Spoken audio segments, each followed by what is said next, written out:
Live from New Delhi, you're watching DD India Live, India's voice to the world. I'm Ramesh Ramachandran. Coming up in the next 30 minutes. India's Prime Minister Narendra Modi leads the consecration of Lord Ram at Ayodhya Temple. Ram Lalla idol unveiled. Prime Minister Narendra Modi says 22nd January 2024 is not a date written on the calendar. It is the origin of a new time cycle. Indian diaspora across the globe celebrates the historic consecration of Lord Ram at Ayodhya. And DeSantis drops out of US presidential race, endorses Donald Trump. It paves the way for a direct contest between Trump and Nikki Haley for the Republican nomination.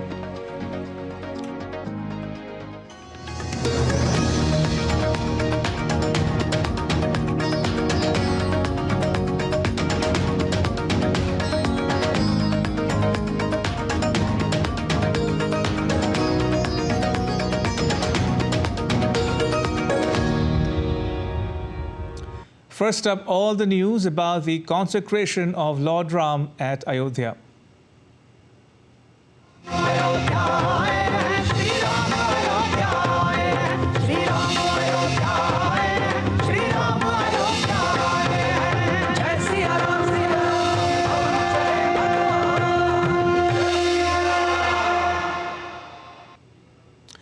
India's Prime Minister Narendra Modi reached the temple complex where he walked barefoot, carrying what appears to be a silver crown for the deity. The air was filled with the chants of Jai Shri Ram and Har Har Mahadev. Prime Minister Modi climbed 33 steps to the temple complex.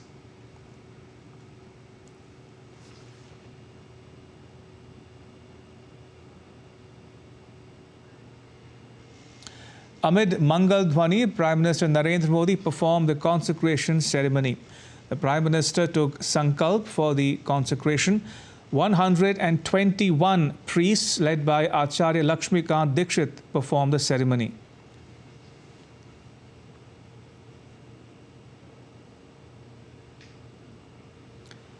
Adorned in gold and yellow flowers, the 51-inch tall idol captures the image of a 5-year-old Lord Ram standing gracefully on a lotus, all meticulously carved from a single block of stone. The Ram Lalla idol at Ayodhya depicts Lord Ram as a 5-year-old boy. The idol was carved by Arun Yogiraj, a Mysuru-based sculptor. The idol is extremely detailed and depicts the 10 avatars of Lord Vishnu and not just of Lord Ram. The idol has been carved out of a single black stone, and even the lotus under it is a part of the same stone. The weight of the Ram Lalla is between 150 and 200 kilograms. It stands at 4.24 feet in height and 3 feet in width.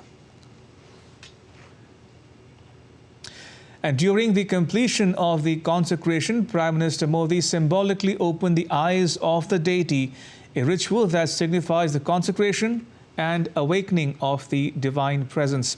Following this symbolic act, Indian Air Force helicopters showered flowers on the deity, adding a grand and celebratory touch to the entire event.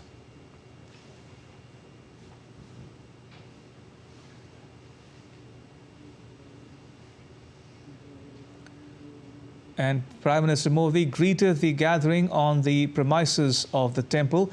Amid the chanting of hymns and Vedic mantras, PM Modi concluded his 11-day fast and became emotional.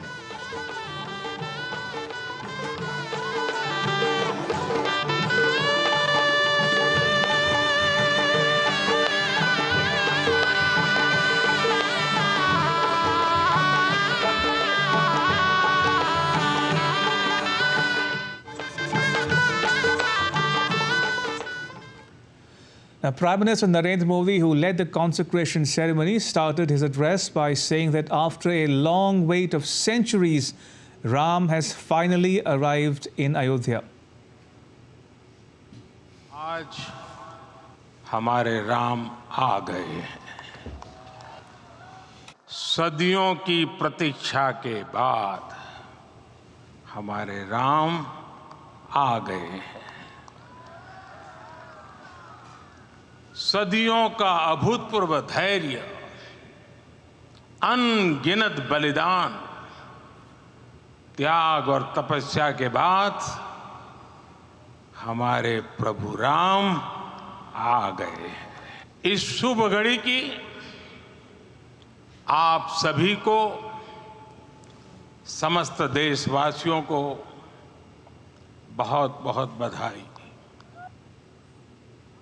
Addressing the invitees following the consecration of the Ram Temple, Prime Minister Modi said that he would want to use the day to apologize to Lord Ram as it took them so many centuries to complete the consecration of the temple. आज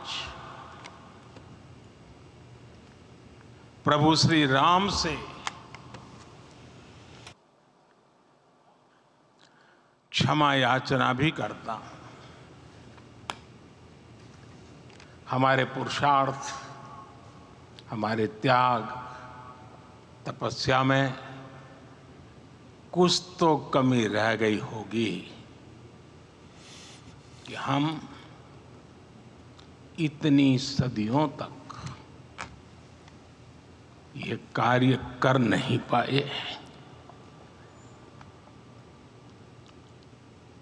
आज वो कमी पूरी हुई है। मुझे विश्वास है प्रभु राम आज हमें अवश्य क्षमा करेंगे। Prime Minister Narendra Modi said that Ram resides in the hearts of all Indians. सागर से सरयू तक हर जगह राम नाम का वही उत्सव भाव छाया हुआ है। प्रभु राम तो भारत की आत्मा के कण कण से जुड़े हुए हैं। राम भारतवासियों के अंतर मन में विराजे हुए हैं।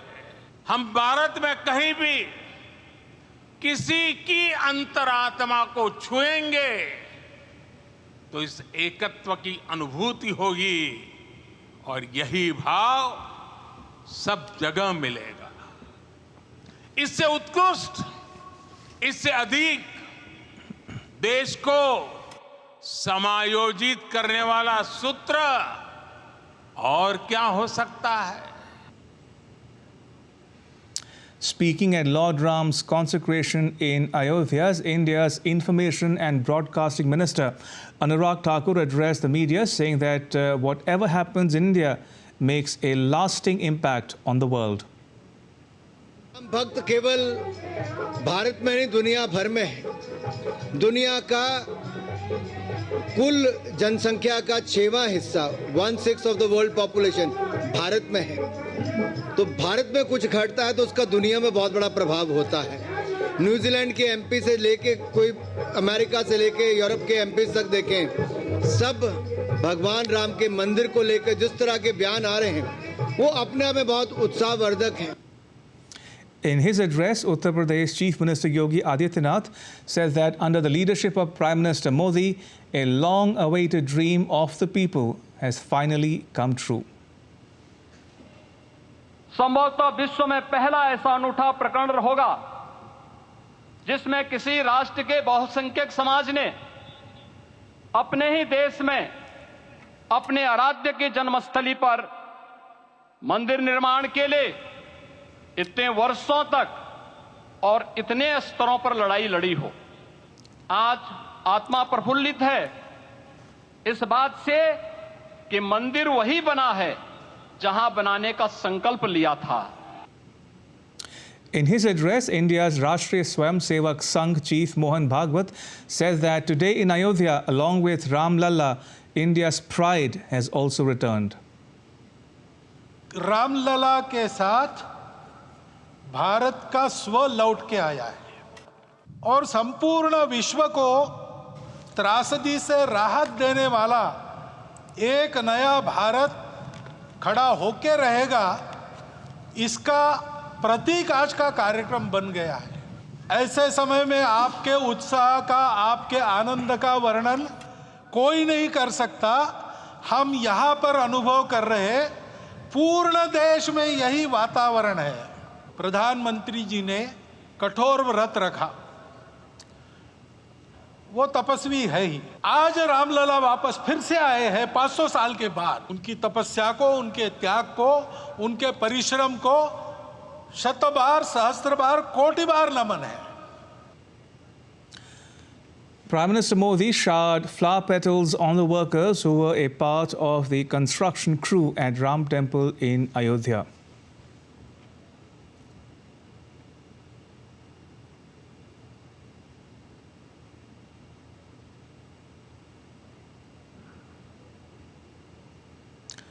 Prime Minister Modi also offered prayers at the Jatayu idol in Ayodhya after the consecration ceremony was over.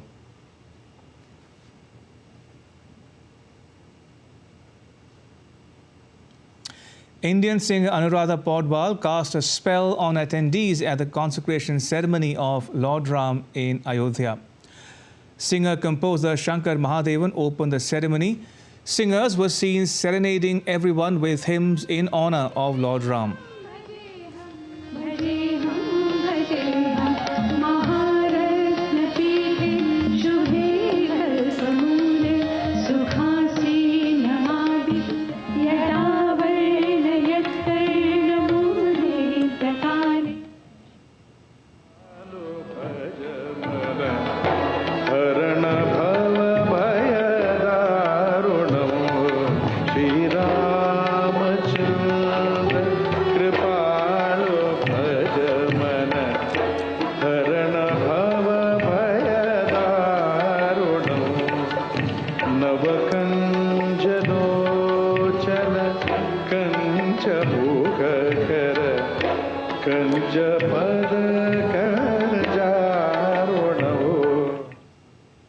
From New York to Paris, Indian diaspora across the globe celebrated as the Ram Temple opened in India's Ayodhya. More details in our next report. These spectacular visuals are of the Indian diaspora gathered at the Times Square, New York, to celebrate the opening of the Grand Ram Temple in Ayodhya in the Indian state of Uttar Pradesh. And that's not all. Celebrations were also held in other parts of the US, with people from all ages participating in the prayer ceremonies in Ohio. Devotees in Boston couldn't contain their excitement as they danced and sang together. While in Guyana, cultural events remained the highlight of the celebrations.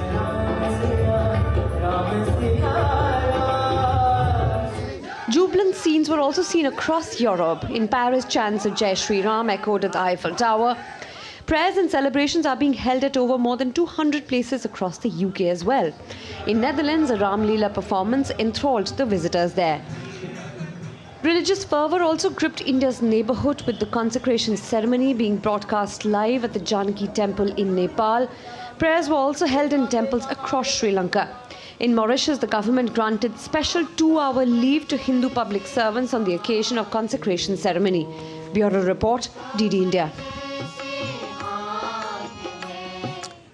In the northern Indian city of Ayodhya, the local economy has witnessed a sharp rise as devotees and tourists pour into the temple town. DD India's Siddharth Bharadwaj has more.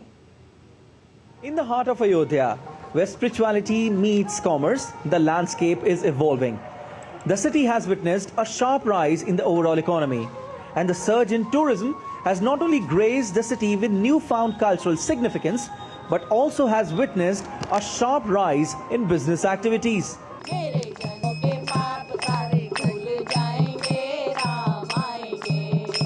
In a profound intersection of spirituality and economic resurgence, Ayodhya stands as a testament to transformation.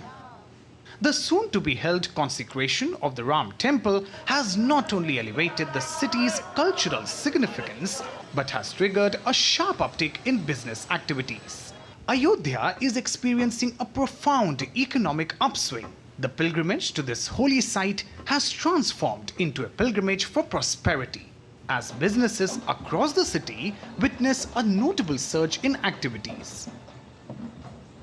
From bustling hospitality ventures to vibrant retail markets, Ayodhya is undergoing a metamorphosis driven by the influx of devotees and tourists.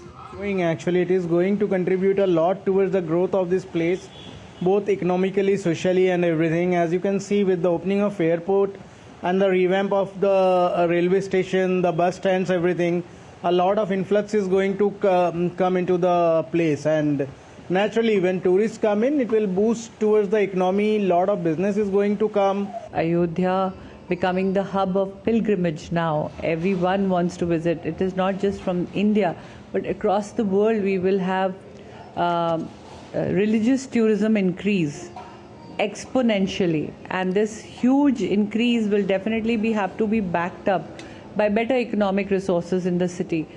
At the heart of this economic renaissance are Ayodhya's local vendors. Traditional crafts and offerings are finding a burgeoning market, turning the city's marketplaces into vibrant hubs of activity. Ayodhya isn't just witnessing a spiritual revival, it's becoming an economic hub. The echoes of prosperity are interwoven with the sacred chants, shaping a future where the city's destiny is defined by the harmonious blend of faith and commerce. It's not just the spiritual vibrations that resonate, it's the hum of a booming economy. With camera person Piyush Vardhan Verma, this is Siddharth Bharadwaj reporting for DD India in Ayodhya. And still to come on DD India Live. Former US President Donald Trump celebrates its Republican opponent Ron DeSantis dropping out of the race. And Indonesia's Merapi volcano erupts, spews ash 1.3 kilometers into the sky.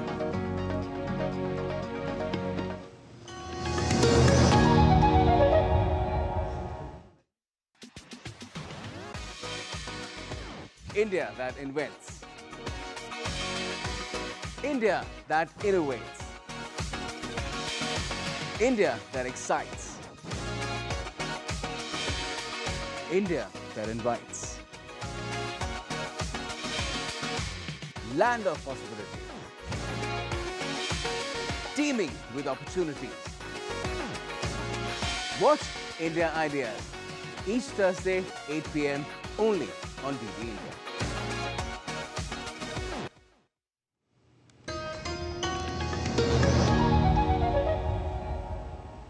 You're watching DD India Live. I'm Ramesh Ramachandran. Former US President Donald Trump celebrated his Republican opponent Ron DeSantis dropping out of the race for the party's presidential nomination at a campaign stop in the state of New Hampshire. DeSantis, once viewed as Republicans' best shot at moving past former US President Trump, ended his White House bid on Sunday, 2 days before the New Hampshire primary, leaving Nikki Haley as the former US president's sole challenger for the party's nomination. A big day in Iowa, and we're going to have a big day in New Hampshire, I think equal to. And we just got some word that one of our opponents, very capable person, is dropping out of the race, Ron DeSantis. And Ron is dropping out, and in doing so, he endorsed us. Former US President Donald Trump labeled Nikki Haley, his Republican opponent for the 2024 presidential nomination, a globalist in an interview with Fox News. He said that the former US ambassador to the United Nations is not a good negotiator. She is a globalist. I've always known that about her. And our country cannot be globalist. We don't even have that choice anymore. We owe $35 trillion, and we have to take care of ourselves first. But I got to know everybody, and I got to know Nikki very well. Nikki was not a great negotiator. She had certain things that she was good at, but she wouldn't be good for this job. I can tell you that right now. To West Asia now, Israel's Prime Minister Benjamin Netanyahu rejected Hamas's deal to end the conflict, saying that Israel's aim is to destroy the Hamas. The group had demanded continued control over Gaza and complete Israeli withdrawal in exchange of release of hostages. Let it be clear, I utterly reject the Hamas monsters' capitulation terms. Hamas is demanding in exchange for the release of our hostages, the end of the war, the withdrawal of our forces from Gaza, the release of the murderers and rapists, and leaving Hamas in place. Were we to agree to this, we would not be able to ensure the security of our citizens. India's External Affairs Minister Subramaniam Jaishankar will co-chair the 6th India-Nigeria Joint Commission meeting on Monday with his Nigerian counterpart Yusuf Tugar. Minister Jaishankar addressed the Nigerian Institute of International Affairs in Lagos on India and the Global South. He also chaired a meeting of the Indian ambassadors in West Africa and took stock of the relations in the region and discussed how to deepen the partnerships. Foreign Minister of Germany Annalena Baerbock reiterated her government's strong support for Israel's conflict against Hamas. Baerbock says that Hamas's financial support network must finally be crushed. Foreign Minister Baerbock reiterated calls for a two-state solution to allow for the peaceful coexistence between Israelis and Palestinians and said that it was the only solution to the current conflict. In order to reach peace in the region and security for the people not just in Israel but also for the Palestinians, it is vital that the Hamas financial support network finally be crushed. We, the European Union, has therefore just launched sanctions against the Hamas financial support network. At the Non-Aligned Movement Summit held in Kampala, Uganda, its President Yoweri Museveni lauded the significant contributions of Indian returnees to his country's economic development. Delving into Uganda's historical context, President Museveni acknowledged the regrettable mistakes made by the government during the rule of Idi Amin. President Yoweri Museveni said Amin's actions, which included severing ties with India, had adverse effects on Uganda. Amin's actions led to the expulsion of skilled individuals who were actively involved in various sectors including sugar, hotels and steel production. Indonesia's Merapi volcano erupted on Sunday, spewing ash some 1.3 kilometers into the sky just a month after a previous eruption killed at least 20 people. Ash covered homes and vegetation, and a local clinic saw a surge in patients. Disaster agency staff distributed masks in the affected areas.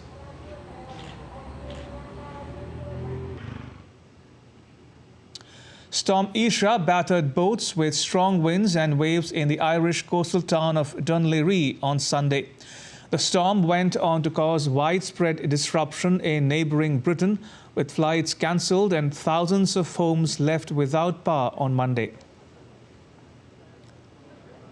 On Sunday, airlines cancelled 148 flights in and out of Dublin Airport because of the storm that was forecast to rage for the rest of the day. Because of Storm Aisha, 27 flights aborted landings, while 36 opted to divert to other airports. More than 230,000 people have been left without power. Ireland's National Meteorological Service Met Éireann issued an orange weather warning in Dublin, while parts of the west and northwest were placed under a more severe red warning. And Storm Isha brought high winds to the UK and Ireland on Sunday. Large waves broke out on the southwest coast of England as well. Video shows planes unable to land at London's Heathrow Airport as Storm Isha hit the region. Several planes abandoned their attempts to land, including a British Airways plane that took off again after it failed to touch down.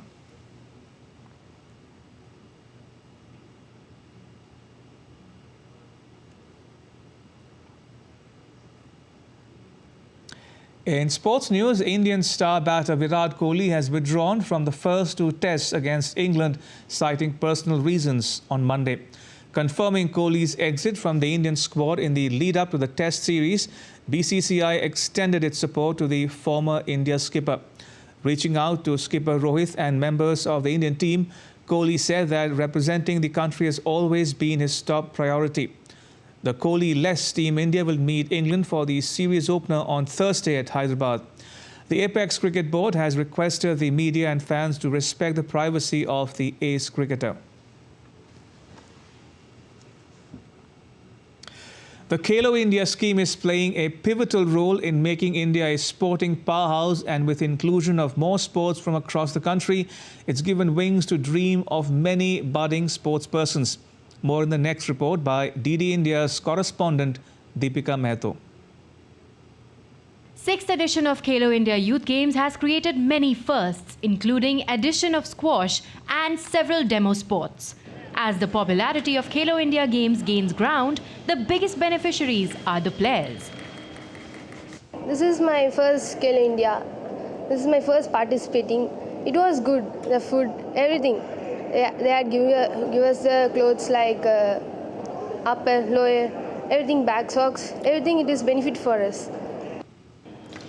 Not only Khelo India is helping players to realize their dream of making it to an international podium, but the better facilities and infrastructure has improved the quality of performance.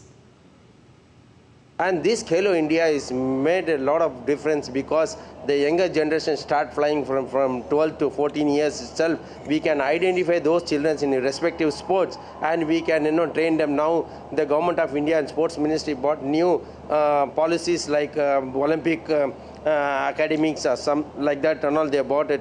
Because of that, there is a lot of improvement in our country, and definitely we become a superpower of our country in sports. With such facilities, parents are also motivated to engage their children in more sporting activities. It is very open, and a lot of talented people they can come here. That is the main motto for creating a Khelo India. It is for creating future kids or children for Olympic days. So, and this is a great chance. If you would have there, means you would have performed like anything. The Khelo India scheme is playing a pivotal role in making India a sporting powerhouse, and with inclusion of more and different sports from across the country, the reach and participation is growing widely. Deepika Mehto's report for DD India. And with that, it's a wrap on this edition of DD India Live. Let us know your thoughts on the news of the day. You can connect with us on Facebook, X and Instagram. You can also check out our website ddindia.co.in. We'll be back with more news as it breaks here on DD India. I am Ramesh Ramachandran. And all of us here in New Delhi, thanks for watching DD India Live.